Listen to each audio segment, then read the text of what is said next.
بسم اللہ الرحمن الرحیم۔ السلام علیکم ورحمۃ اللہ وبرکاتہ۔ اللہم صلی اللہ سیدنا محمد وآلہ وصحبہ وسلم علیہ۔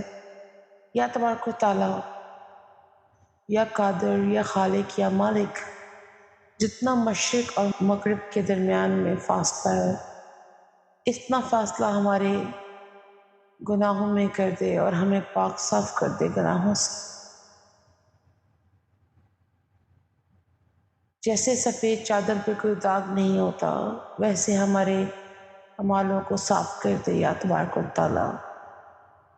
میرے سرکار دو عالم صلی اللہ علیہ وآلہ وسلم خاتم النبیین کی دعاؤں کے ترجمے سے یہ ایک ترجمہ بھی ہے۔ اور اللہ تو رحیم ہے، تو قادر ہے، تو خالق ہے، مالک ہے، ہمیں گناہوں سے پاک کر دے اور ہمیں حق اور سچ کی راستے پر، وہ راستے جو تیری طرف جاتا۔ آمین۔